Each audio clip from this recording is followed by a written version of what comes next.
টুপি মাথায় দিয়ে জুব্বা পরে আল্লাহর ওলির খানকায় আগুন লাগায়, গরু চুরি করে, গরু চুরের পক্ষে দেশ চালানো সম্ভব নয়। কথা জোরে বলেন ঠিক কিনা? যাদের কাছে মানুষের গরু নিরাপদ নাই, যাদের কাছে মানুষের ছাগল নিরাপদ নাই, যাদের কাছে মানুষের পুকুরের মাছ নিরাপদ নাই, যাদের কাছে গাছ নিরাপদ নাই, যারা লুটপাট করে মানুষের ঘরে 2000 টাকার ফ্যান চুরি করে নিতে পারে, তাদের কি আর সব হতে পারে? দেশ পরিচালনা হতে পারে না। আমাদের মুরব্বীদের কাছে কৃতজ্ঞতা প্রকাশ করছি।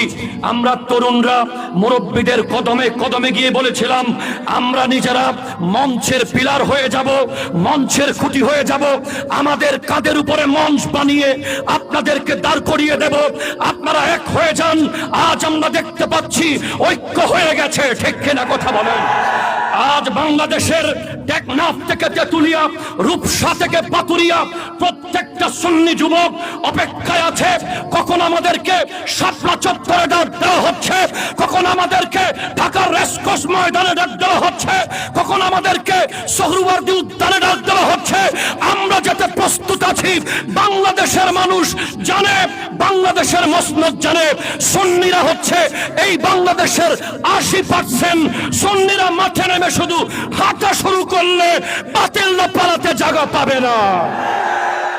কথা জোরে বলেন।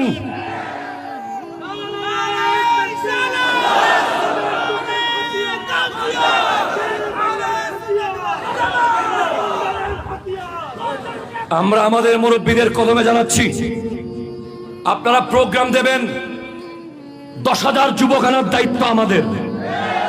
যুবকরা কথা বলো, ঠিক কিনা বলো? ডাক যদি আসে যে কোনো সময়, যদি কেউ এই দেশে গর্গবিন্দু হয়ে নামে, আমরা শাহজালাল হয়ে মাঠে নামতে প্রস্তুত আছি। যদি কেউ এই দেশে ইয়াজিদ হয়ে মাঠে নামে, আমরা ইমাম হোসেন পাকের উত্তরসূরি হয়ে ময়দানে নামতে প্রস্তুত আছে।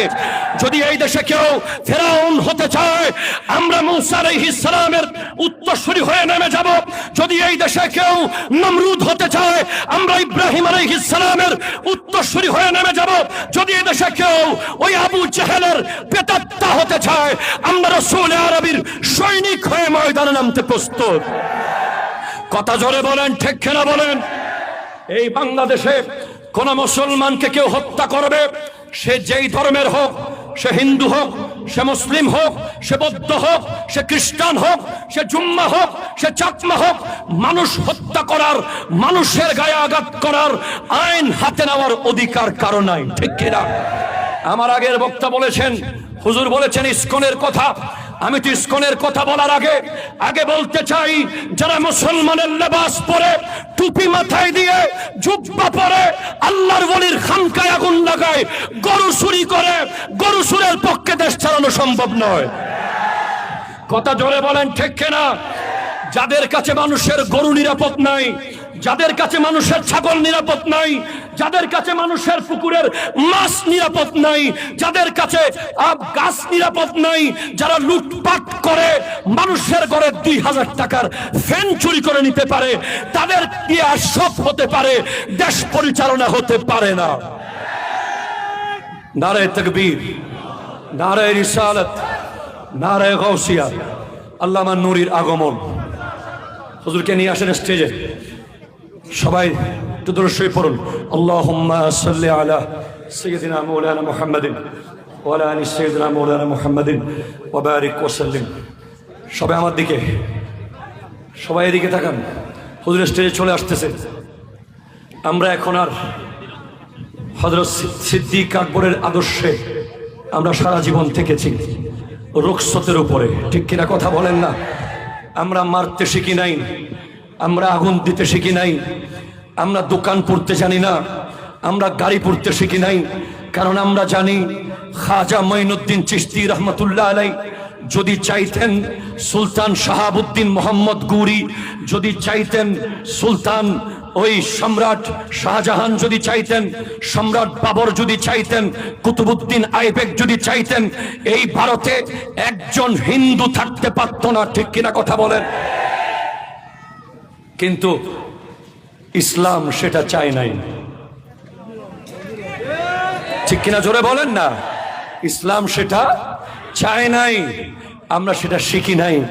কিন্তু আমরা হুঁশিয়ার করে বলছি, খবরদার, আমরাও জানি যদি প্রয়োজন হয় খালিদ বিন ওয়ালিদের উত্তরসূরি হয়ে, প্রয়োজন যদি হয় সালাউদ্দিন আইয়ুবীর উত্তরসূরি হয়ে, প্রয়োজন হলে সুলতান মাহমুদ গজনবীর উত্তরসূরি হয়ে আবার তলোয়ার নিয়ে গাজওয়াতুল হিন্দে যেতে প্রস্তুত আছি আমরা। কথা বলেন ঠিক কিনা বলেন? আমাদের একটা দেশে একটা দল আছে, আমরা যা করি বলে এই প্রথম আপনারা কিছু করছেন, প্লিজ প্লিজ প্লিজ প্লিজ বসুন, খেয়াল করুন, একটু মেহরবানি করুন প্লিজ শোনেন। গত পরশুদিন ওই সিলেটের সিরাজনগরে আল্লামা শিব্বির আহমদ হুজুর, সিরাজনগর হুজুরের শাহজাদা, ইস্কনের একজন সদস্য কল্লোল, যে আল্লাহর শানে কটূক্তি করেছে, নবীজির শানে কটূক্তি করেছে, তার গায়ে একটা টাচ না পড়ে মতো পরিবার সহ প্রশাসনের হাতে তুলে দিয়েছে। আমি আমার ফেসবুক অফিসিয়াল পেজে যখন সেটা দিয়েছি, আমাদের তথাকথিত কিছু ইসলামপন্থীরা বলছে এই প্রথম আপনারা কিছু করলেন। এর আগে যখন আমরা ফিলিস্তিনের পক্ষে বাইতুল মুকাররমে বিক্ষোভ করেছি, এই প্রথম আপনারা কিছু করলেন। এর আগে যখন আমরা ফ্রান্সের ইমানুয়েল ম্যাক্রনের বিরুদ্ধে ওই সমাবেশ করেছি বাইতুল মুকাররমে, এই প্রথম আপনারা কিছু করলেন। এর আগে আমরা যখন লালদিঘির ময়দানে নাস্তিক ব্লগারদের বিরুদ্ধে প্রোগ্রাম করেছি, তারা বলেছিল এই প্রথম আপনারা কিছু করলেন।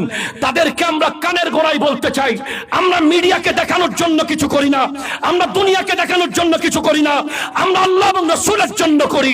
সেজন্য মিডিয়া আমাদের মুখ্য বিষয় নয়, আল্লাহ এবং রাসূল সন্তুষ্ট হওয়া আমাদের মুখ্য বিষয়। ঠিক কিনা কথা বলেন? আমরা আজ মুরব্বীদের থেকে শুনতে চাই, আমাদের প্রাণের দাবি, আমরা একবার হলেও রাজধানীর বুকে আমরা প্রমাণ করে দিতে চাই, বাংলার মসনদে যে আসুক, সুফিবাদী সুন্নিদের ঘুম যদি ভেঙে দেয়, তাদেরকে যদি শান্ত থাকতে না দেয়, মসনদে আমরা বসাতেও পারি, আবার নামাতেও পারি। ঠিক হাত তুলে বলেন ঠিক কিনা বলেন? আমরা এই ঐক্য ধলই থেকে শুরু হয়েছে। গত 3 দিন ধরে আমরা প্রত্যেকটা জঙ্গির বিরুদ্ধে, সে মুসলমান হোক, সে হিন্দু হোক, সে বৌদ্ধ হোক, জঙ্গিদের কোনো ধর্ম থাকতে পারে না। জঙ্গিরা শুধু সন্ত্রাস, শুধু সন্ত্রাস। বিশ্বের কোনো ধর্মে জঙ্গিবাদের কোনো আস্থানা নাই। ঠিক কিনা কথা জোরে বলেন? জঙ্গিবাদের কোন স্থান বিশ্বের কোন ধর্মে নাই। অন্য ধর্মকে আঘাত করার কোন নিয়ম বিশ্বের কোন ধর্ম বলে না। আমরা বলতে চাই, সাবধান হয়ে যান, আপনি যেই ধর্মের হন, জঙ্গিবাদ এই দেশে চলতে দেওয়া যাবে না। মুসলমানের শান্তি সম্প্রীতি নষ্ট করতে দেওয়া যাবে না। আজ আমি আমার ধলয়ের যুবক ভাইদের কদমে হাত রেখে বলছি, আমরা যদি ঢাকার জমিনে কোন প্রোগ্রামের দাওয়াত দিই, আপনারা জান মাল নিয়ে যেতে প্রস্তুত আছেন কিনা? হাত তুলে বলেন, আরো একবার বলেন, প্রস্তুত আছেন কিনা? ইনশাআল্লাহ ডাক আসবে, আমাদের মুরব্বীরা আমাদেরকে ডাক দেবেন, আমরা জীবন দিতে প্রস্তুত থাকবো। অনেক দিন আমরা এই সুন্নিয়ত থেকে অনেক অ্যাডভান্টেজ পেয়েছি, এবার সুন্নিয়তকে দেওয়ার সময় এসে গেছে। শাহজালাল ইয়ামানির গিলাফে হাত দিলে সেই হাত আমরা কেটে ফেলবো, শাহপরানের গিলাফে হাত দিলে সেই হাত আমরা কেটে ফেলবো। আল্লাহর হক্কানি ওলিদের দরবারের দিকে আগাতে চাইলে সেই কাজ আমরা ভেঙে ফেলবো, তাদেরকে আমরা জমিনে পুঁতে ফেলবো। কথা বলেন ঠিক কিনা?